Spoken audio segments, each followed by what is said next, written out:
All right, boys and girls, we're going to imagine that we are architects today and we are going to design our own dream house.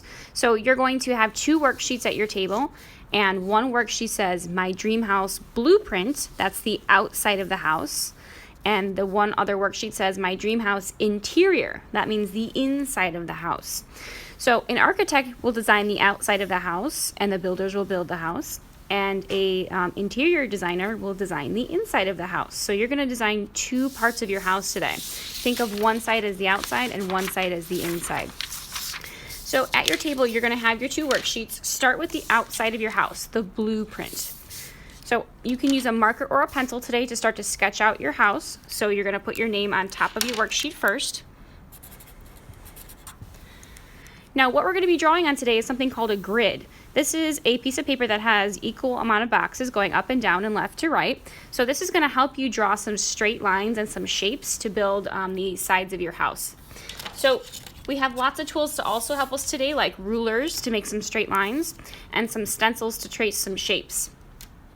You also have this worksheet at your table that will help you see some different shapes of different houses that you can draw. So think about when you're drawing out the outside of your house, think about not just making a square or a rectangle, but think about making a different type of shape. So I started with the bottom for the floor of my house, but then as I went up for the sides, I kind of made my sides go down at different angles so that this house wasn't just a big square, but it had many different parts to it. So I can use my ruler to make a straight line, and I think I'll start with the bottom of the house. So I'll use my ruler to put on one of the lines of the grid, and I'll hold with two fingers in the middle, and I can use my marker to press up against the ruler very slowly to make a straight line. So once I have the bottom there, I can start to do the sides of the house. I think I want the side of this to go all the way up straight, but then I think I want it to come down and have many different parts. So I'm going to try and follow the grid here, the grid lines, and do many different types of squares, kind of all looking like they're stacked together. So I can just try and follow the grid with my marker on the lines, or I can use my ruler to make these straight lines. Now think about how houses have roofs on top. I can make a roof that is just a triangle, or I can make a roof that has kind of a flat top like this. This is called a trapezoid. So I can put some rooftops on each of the parts of my house. Maybe I want to leave this part blank. Maybe I want this part to be like a balcony where people can walk on. So I'll put a little fence here. What else? Let's see. I can put a pattern on each of the rooftops. I can start to add some windows. So maybe I want to use my tracer for this. Maybe I want some circle windows up here. I can use my tracer to make some circles.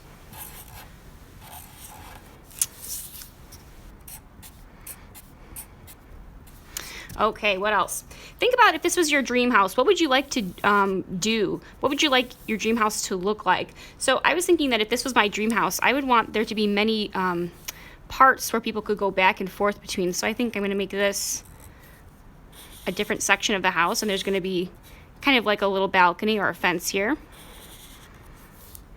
and a little door right here, and a window right here. And then I was thinking that someone could take a ladder and maybe go from this part all the way down to a new section of the house. So maybe there's a new roof down here.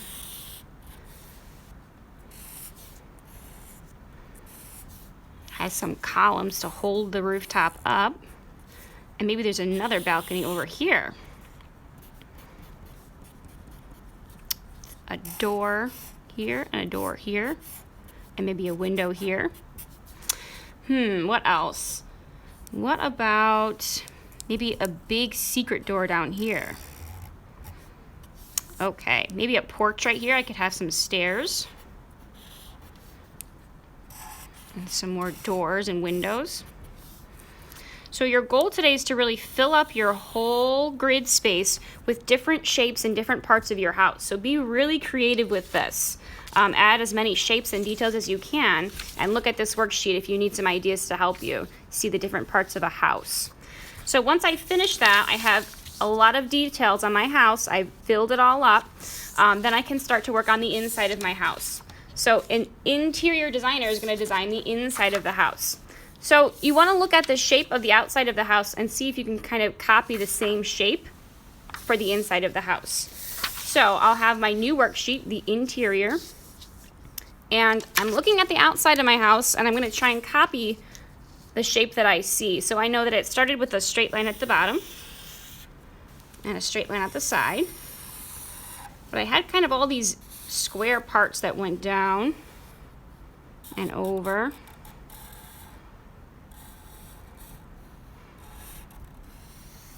And I had some rooftops on top.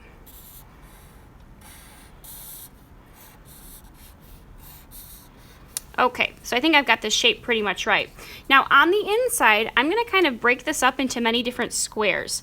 Imagine if you were looking through the house and you could see through it. It was see-through, and you could see all the rooms inside. So I'm just going to make many different squares that kind of break up the house like this. And you can use your ruler for this if you need help making some straight lines. So I'm thinking about, this is my dream house. I want to have as many rooms as possible so I can fill up a lot of things into my dream house. Okay, so once I've got all of my rooms kind of broken up here, I'm going to add some things that I might want to be in my dream house. So in this room right here, I added a library with lots of books. In this room down here, I drew a movie theater with a big screen. Down here, I drew a pool and a garage for my cars, an art studio and my bedroom, a kitchen and a living room, and even a basketball court up here. On my balcony, I put a little telescope, and on my rooftop, I put a little helicopter landing pad. So you think about what you might want to be in your dream house. You can also use this worksheet to help you. This is a really great example of another student's project who has drawn and finished their house. Look, they even have some slides that go from room to room. So this is a really great example. Now, once you finish drawing out all the details of your house, you're going to take your crayons at your table and start to add some colors. So each of the spaces of your house should have neat coloring on the inside of the shapes to give us more information about what each of these rooms is. Okay?